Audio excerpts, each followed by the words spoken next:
cherry trees. Most had been snapped in half, their bark blistered.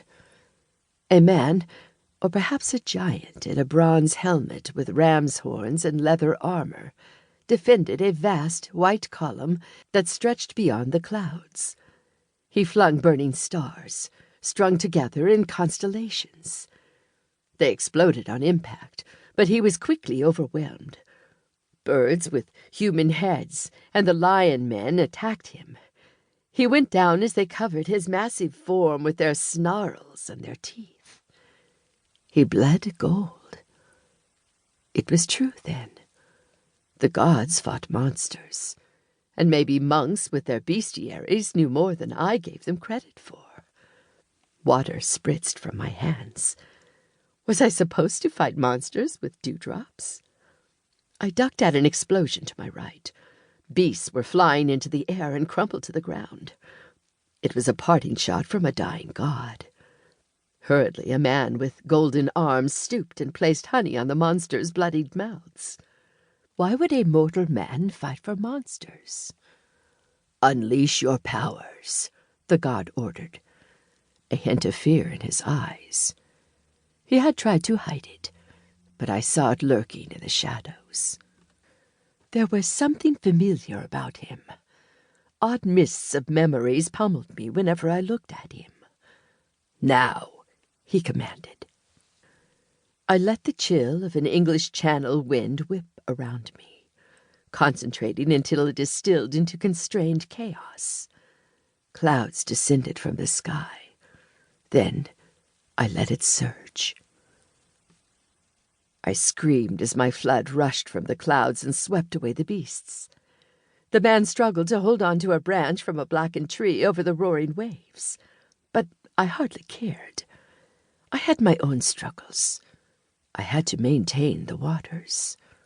Still, more monsters surged over my flood. I could barely describe their horrid appearance, which was enough to make the most hardened of my pirates whimper and turn tail. The sky burned with their hatred. It sent shivers creeping up my spine to see such hunger and devastation in their eyes. Another night and day passed, and still the god kept me fighting. He said the other pillars were toppling, but I didn't know what he meant until I heard the boom. A huge crack forming at the base and zigzagging to the sky. On the third day, I saw the god crumple to his knees.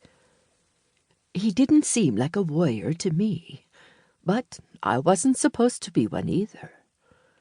I was supposed to be at home in France, keeping house for my beheaded husband.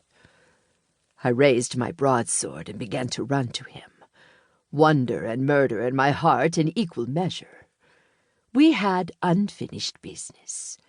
He had promised me revenge, and I intended to take it. Chapter 1.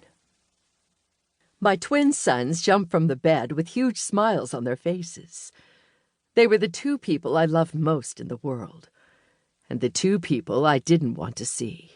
Not here, not on Aradia. It was too dangerous. My heart did a complicated set of gymnastics, worthy of an Olympic gymnast.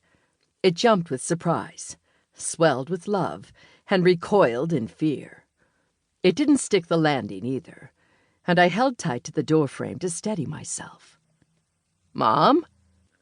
Josh and Jacob took a halting step in my direction, their grins melting away. Half of me wanted to wrap my arms around them and hang on like a limpet. The other half fought the urge to run straight to the basilica to check on Toth to ensure he was still in stasis, then hustle them home on a ferry. "I'm okay, boys. You just surprised me. Come here. Let me see you." I looked them over from head to toe with the practiced eye of a mother. "Are you brushing your teeth? Eating your fruits and vegetables? Attending all your classes?" "Seriously, Mom, you're already going there?" "Where? Your health and safety?" Jacob squinted at me. "Why are you bleeding? And why is your shirt torn?"